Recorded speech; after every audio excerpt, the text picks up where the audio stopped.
God. Praise God.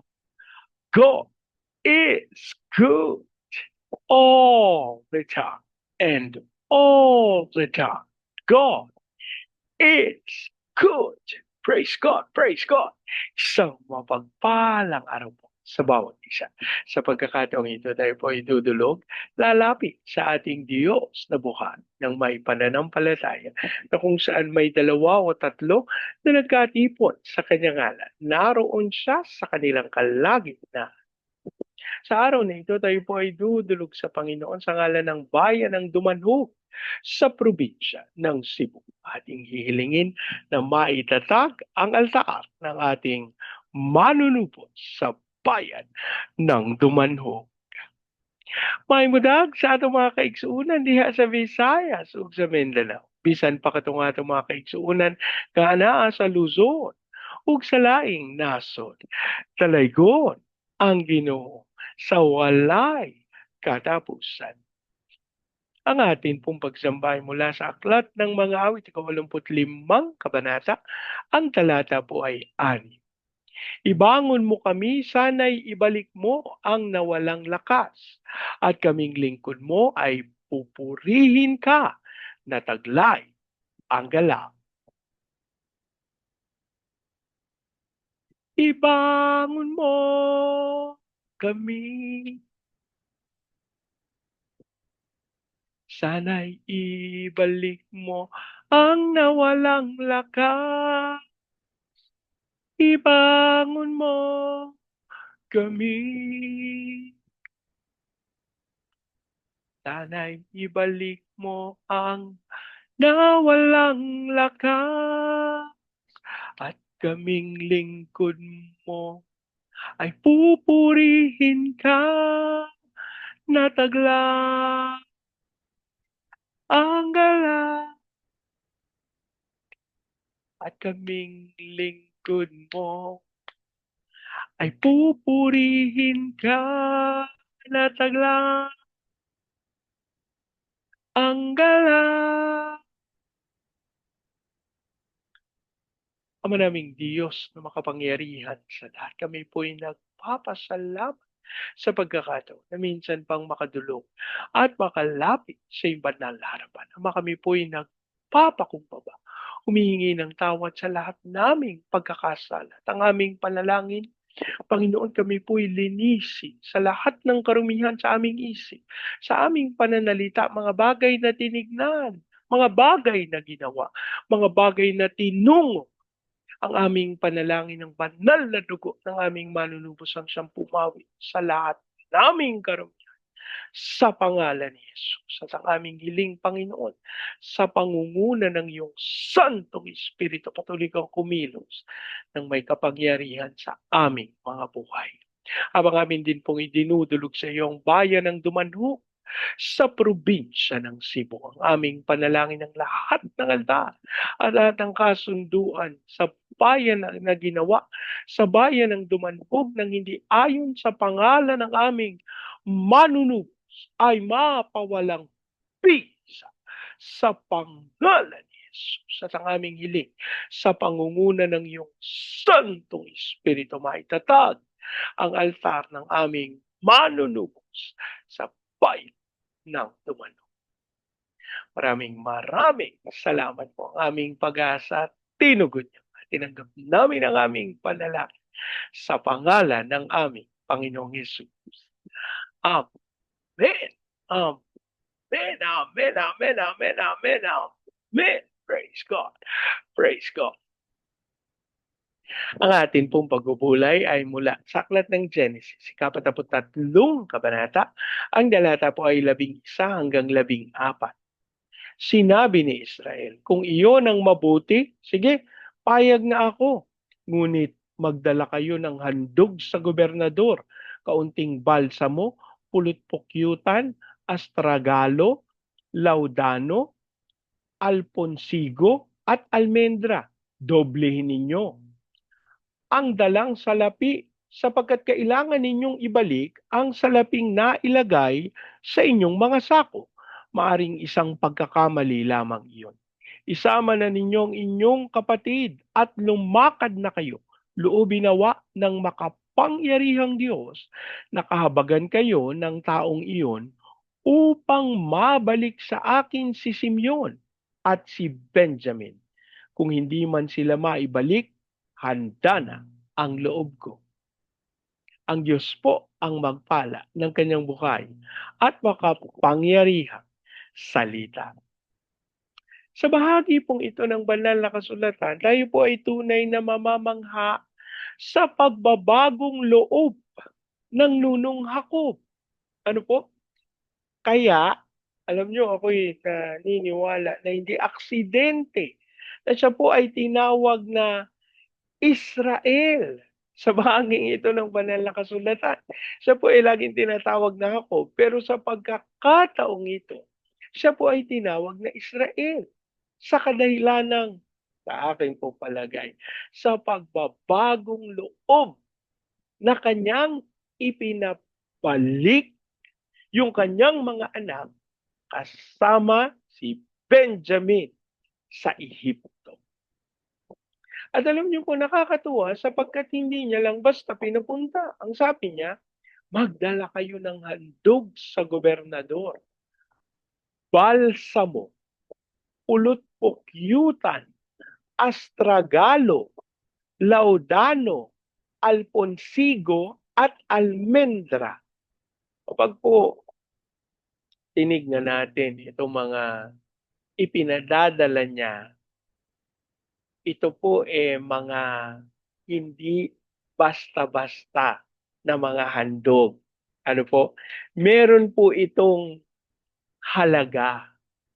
At nakakatuwa sapagkat ang mga handog na ito ay matatagpuang ginagamit sa templo sa paghahandog sa ating Panginoon. Ang ibig sabihin, ako po naniniwala na merong kaisipan si Nunong Hakob na Israel sa binagong pangalan na ang pagsama ng Panginoon ay tataglayin ng kanyang mga anak sa pamamagitan ng mga bagay na ginagamit sa pagsamba. Actually, sa pagkakataong ito, hindi pa po, wala pang naitatalaga ng mga eto no po, na gamitin ang balsamo, gamitin ang pulpukita, wala pong ganyan sa panahong ito. Pero later on, ako nga po yung sinasabi ko na yung mga itinalaga ng Panginoon na gamitin para sa paglilingkod sa Kanya. Kahit nung una pa, meron ng pahayag ang Diyos. Kapatid, kaibigan, hindi aksidente na ikaw ay nakikinig. Ako'y nananalig na itinakda at itinalaga ng Panginoon na iyong mabatid na noon pa man ikaw ay nakatalaga na magsilbi sa Kanya. Hindi sa kapamaraanang itinakda ng sanlibutan o ng kahit na sino mang tao kung hindi sa Kanyang kapamaraanan. At alam niyo po, napakahalaga. Ako po'y naniniwala. Actually, bago ko po gawin, itong ating programa, ang inyong lingkod din nananalangin at humihiling sa Panginoon. Ikaw po ang mangusap. Ikaw po ang magkaloob ng iyong salita.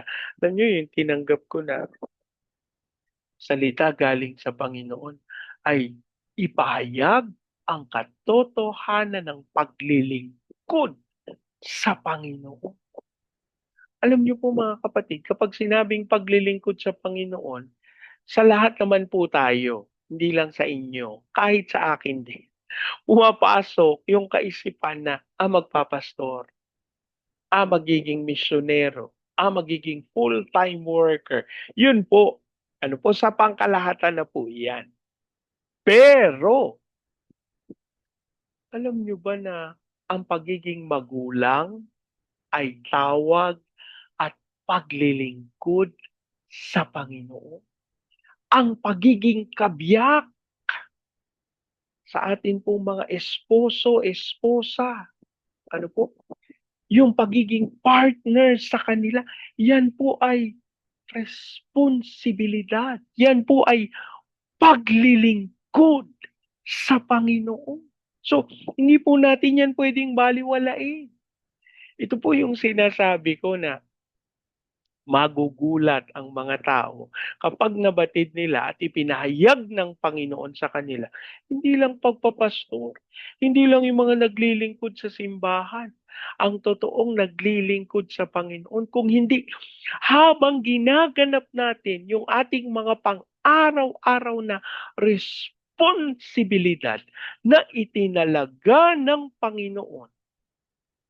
Aba, kapatid, ikaw ay buong pusong naglilingkod sa Diyos.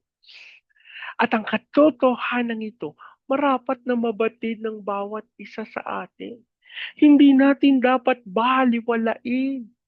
Bagkus, gawin natin ito ng may tunay na paggalang sa ating mga puso. Yung pong ating pagtungo sa simbahan. Mga kapatid, baka akala natin, basta-basta yun. Ano? Ay, yun po yung kaisipan dati. Ano po, sa templo, sa lumang templo. Ano po, na ang mga naglilingkod lang sa Panginoon, ay yung mga priest, yung mga nakatira sa templo. Ano po? Pero hindi po yan totoo. Sapagat ang katotohanan, ang lahat ng gumaganap, yung mga naghahandog, yung mga nagkakaloob, yung mga nagtutungo sa templo para manalangin, para makinig sa pangangaral ng salita ng Diyos. Alam niyo, ang lahat ng ito, itinalaga ng Panginoon. At alam niyo, ako po, sa aking pag-aaral at pagtingin sa kadahilanan kung bakit kaya hindi madali para sa mga Israelita na tanggapin ang Panginoon sa kanilang mga buhay. Kasi po, itinalaga sila, tinuruan sila na habang ginaganap nila yung mga itinakda ng kanilang mga kautusan, sila ay maayos sa harapan ng Diyos. Eh, gaganon po ang kaisipan nila. Eh, bakit kailangan nila ng tulong? Di ba po? Bakit kailangan nila ng tagapagligtas? Eh, di hindi na nila kailangan. Hindi po, pero hindi po nila to vino-voice out. Hindi po nila yan inaangkin. Pero, ayan po yung nataglay sa kanilang mga puso kasi puro batas. Alam niyo po yung mga bata sa Israel, required po sila na i-memorize ang Pentateuch. I-memorize. So, ibig sabihin, siyempre, kung ipinamemorya sa'yo, di ano ang iniisip mo? Aba, di memoryado ko yung Pentateuch. Di alam ko kung ano ang salita ng Diyos. Di alam ko kung ano ang kalooban ng Diyos. Di magaling ako. Ano po? Alam niyo, sa katotohanan, isang bagay na nakakalungkot na sa kasalukuyan, may mga ganyan din pong kaisipan ng mga tao na naglilingkod sa Panginoon, sa kanilang pag-aakala, sa kanilang pag-iisip na nabasa ko na ang salita ng Diyos, nag-aral na ako ng salita ng Diyos, okay na ako. Naku, Diyos ko. Alam niyo po sa katotohanan, napakahalaga para sa ating Panginoon na ating taglayin ang kapakumbabaan na nagmumula sa ating Diyos na buhay. Hindi po yan pwedeng mawala sa mga taong gumaganap ng lilingkod sa Panginoon. At ito, yung mga bagay na nakita ng Diyos doon sa mga tao na gumanap ng mga dakilang bagay na itinatag, ipinakilala, ipinagyabang ng ating tagapagligtas. Uunahin ko na po yung babaeng balo na nagkaloob ng 2 kusing. hindi ka po pwedeng hindi ka pwedeng magkaloob ng 2 kusing nang wala kang kapakumbabaan sa iyong puso. Hindi ka pwedeng magkaloob ng 2 kusing nang kayabangan ang taglay-taglay mo. Alam niyo po, ako ang napipicture ko, habang lumalapit siya doon sa hulugan ng offering, hiyang-hiya siya na sa kanyang kaisipan, Panginoon, ito lang ang maipagkakaloob ko, pero hayaan mo naganapin ko ang kalooban mo sapagkat ito ang itinakda at itinalaga mo. Kaya buong puso po, samantalang siya ay may kapakumbabaan, inihulog niya yung kanyang 2 kusing. Ano po ang sabi ng Panginoon? Matapos na makita na kanyang ipinagkaloob yung kanyang handog, sabi, siya ang nagbigay ng pinakamalaki. Sapagkat tunay, hindi sa panlabas na katingin ng Panginoon, higit sa lahat sa laman ng ating kalooban. Ikalawa po, yung babae na nagbuhos ng mamahaling pabango sa paanan ng ating Panginoong Yesus. Napaka mapagpakumbaba po niyan, sigurado, sapagkat kung mapagmataas siya, di i-anoint niya sa ulo, ibubuhos niya yung pabango. Panginoon, pabango naman ito, di sa ulo o sa katawan mo ibubuhos ko. Ano po? Pero saan niya po ibinuhos? Sa paa. Kaya nga nang hinayang si Judas. Sabi ni Judas, sayang naman yung 300 silver coins. Grabe. Ano po? Yun po yung presyo na ayon sa mga nagsulat ng banal na kasulatan, 1 taong sweldo ang katumbas nito. Ikatlo po, yung kasama ng Panginoong Yesus na napako sa krus. Taglay niya ang kapakumbabaan na mula sa kanyang puso. Nung kanyang sinabing, ang hiling ko, ipagsama mo ako sa iyong kaharian. Sabagat hindi niya masasabi yun ng may kayabangan. Ano po? Pwede niyang pwede niyang ayunan yung isa sa mga kasama niyang nakapako sa krus. Pero sabi niya, manahimik ka nga. Sabi niya dun sa kasama niyang nakapako sa krus. Deserve natin to kung bakit tayo nakapako dito kasi mga masamang tao tayo, magnanakaw. Etong taong ito, hindi. At dun po natin matatagpuan yung katotohanan ng sinasabi ng salita ng Diyos na ang mga mapagpakumbaba ay hindi pinababayaan, bagkus kinalulugdan at sinasamahan ng Panginoon. Ano namang gagawin ko, Bernie? Talaga namang maganda boses ko.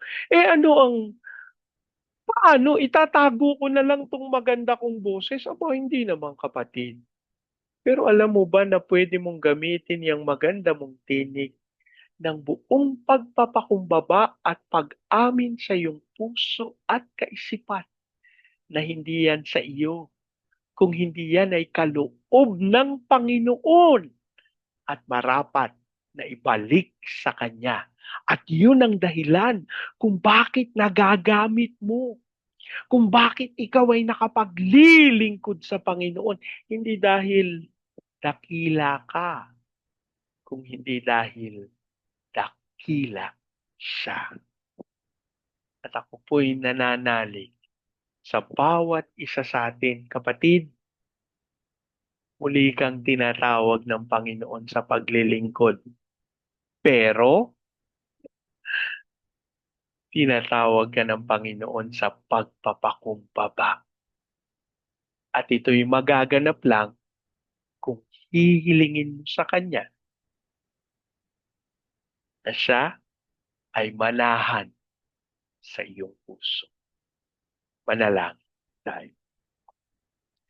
Ama naming Diyos na makapangyarihan sa lahat, kami po'y nagpapasalamat na ang inyong salita ay patuloy naming nagagamit na bahagi na pagkakataon upang matuto, upang magkaroon ng kaliwanagan, kaunawaan sa iyong dakilang kalooban.